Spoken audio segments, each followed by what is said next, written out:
It is the most unforgiving place on Earth. Over 3.5 million square miles. A vast wilderness. It is the Sahara Desert, with people and cultures as unpredictable as the landscape. Running 50 miles a day, it's the challenge, it's going the distance, it's just pushing myself to my limits. It's never been done. No one's ever run that far in that period of time. That will be tough. It's a mental thing, I think. Imagine running 50 miles per day for more than 100 days.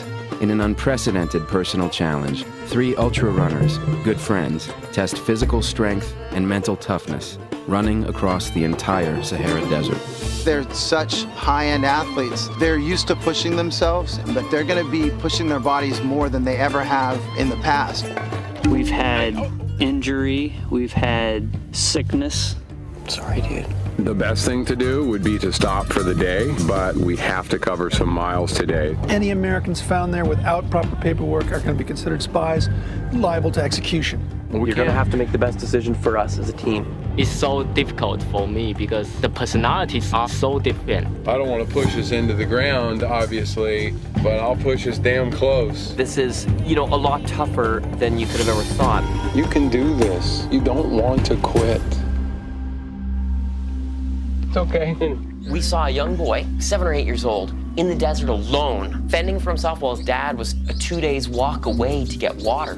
That's the water situation. I mean, it's so much bigger an issue than I would have ever thought. Narrated by executive producer Matt Damon and directed by James Mall, a personal and compelling journey into the world's most mysterious wilderness. The purpose of the 3 of us coming here was to learn more about each other, to learn about the people of the Sahara, and to do something that hasn't been done before. They all 3 agreed that if one runner went down, they would be out of the expedition. I thought your commitment was different than that. When is the end? The end is when we get to Cairo. When Africa is one, and we sing this song, show me the way home. Oh, show me the way home. It don't hurt no more. It will be a life-changing experience, and not just for the 3 runners, for everybody who's along on this journey.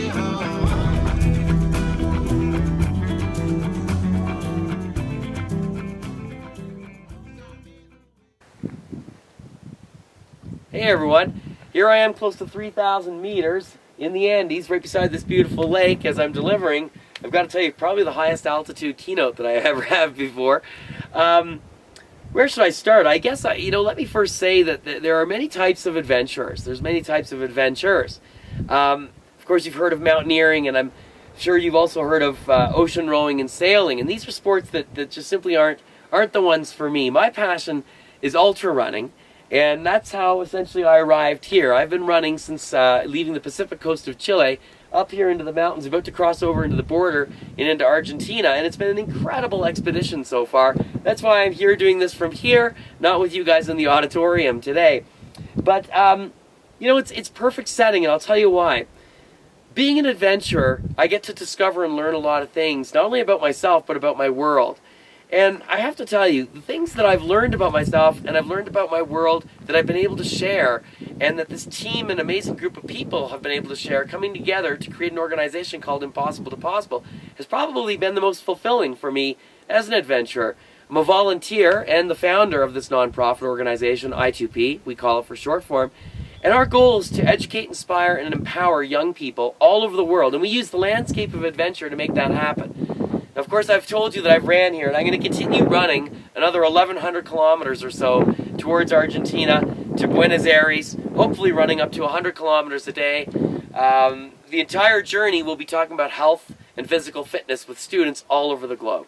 But imagine if 17, 18, 19-year-old was to head out into the field and essentially do the same things that I do. That's how we achieve our mission with Impossible to Possible.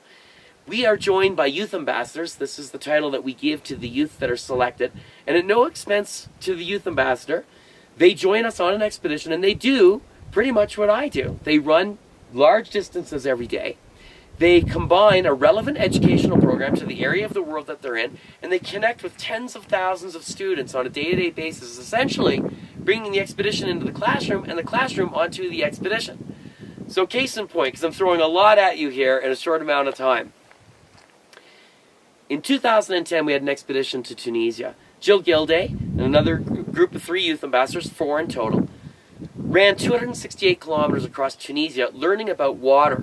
They learned about water from the people of the northern Sahara Desert. And as they learned about water, they would run a marathon a day, they would end at a well, or they would end at a water project, or in a community. They would share what they were learning using the live satellite system that we have and video conferencing with thousands of students everywhere. And the subject became critical to the program that was on the website, the live program that was growing on the website, but also it became very important to the students that were in the classroom on the other end, because it's one thing to deliver the content, it's another to create a challenge. Jill and her team challenged those students based on the content and the things they were learning to do something about this precious resource, clean drinking water, that a large percentage of the world doesn't have access to. And those students responded in their own social entrepreneurial ways to fundraise for 2 separate water projects, successfully fundraise for 2 separate water projects in Africa. There's been other expeditions. We've had youth expeditions to the Amazon jungle, learning about biodiversity from the indigenous people. We've had expeditions to Bolivia in the high altiplano, learning about chemistry. The expeditions continue, and the educational topics continue, and the inspirational component of all of this continues. But I have to tell you, for me personally, as the founder of the organization, seeing an organization grow where, truthfully, there's no cost for anyone to participate, for any schools to participate in these programs, and youth being given an opportunity to get out there and learn these incredible things about themselves.